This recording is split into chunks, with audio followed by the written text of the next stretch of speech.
as you saw, where she started with this large database, again, 100 million records in that table. We started with 4 seconds to do basically any sort of query with it because you had to look at all the data, right? And so if you add one index in there, drops that down to like 500 milliseconds, right? Which is an eighth of the time if you kind of do the math there. Pretty significant in terms of like taking it from something that users going to see that there's really a slowdown to something where you actually won't even notice. And it's also worth noting that that can be more drastic when you start putting in joins and things like that.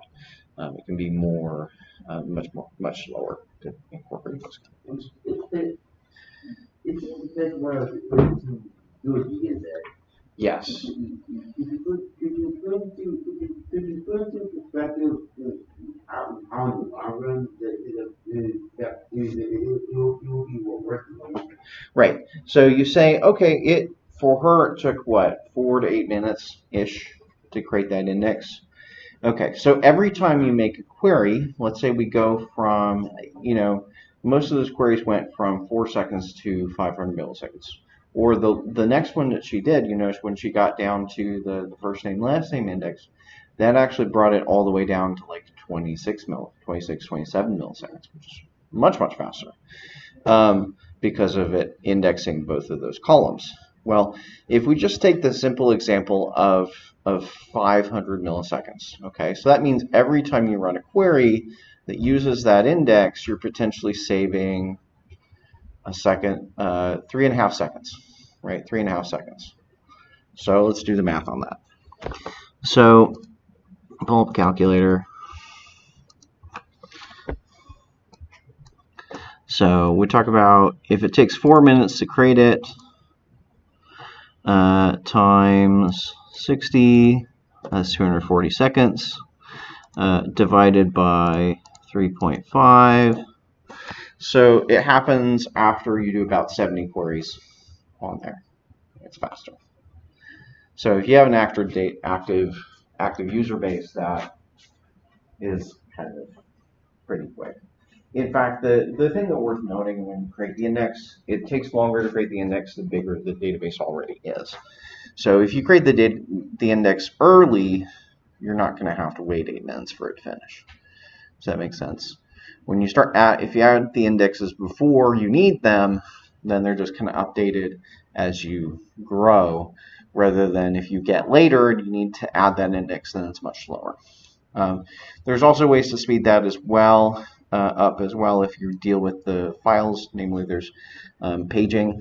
I can't remember, I think it was paging or fragmenting. I forget what the name of it is. But basically you can take your table and break it up into multiple files, because the default is every table is a single file on the computer. But if you do that, then it can be a little bit faster potentially to index it if you start doing that. Does that kind of make sense? So that trade-off happens pretty fast, but at least with the numbers that she gave, it's about 70 queries by the time you've made up the difference.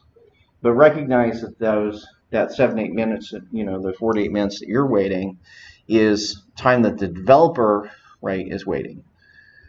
That time is not experienced by your end user, right? So I can say, hey, let's make the database, make the index when nobody's using the system. And then they just come in the next day, oh, like, hey, the website's faster. That's the difference. Does that make sense? Generally for users, that index being faster, they don't really care how long it took to create it, because you just lump that into downtime. Vice versa, whereas they're like, oh, it's magic, it works faster. Questions? So was the index in RAM or not? What do you mean, was the index in RAM or not? For that? She started with that. She said, oh, in RAM? I don't know. I don't think she really explained that comment. Obviously, it would depend on how much RAM you have. The bigger the table is, the more space that index takes up, right? If you have 100 million records, it's going to take a lot longer than 10,000 records. There's going to be a lot more memory that requires. And so, yeah, I don't know if that index would have, how much memory you need to put that index in memory. Cool. Okay. So that's kind of the intro there. Again, they're a very important concept. They do take a little bit of time to get used to and learn. You have to kind of build that intuition over time about what indexes you need and what indexes you don't need.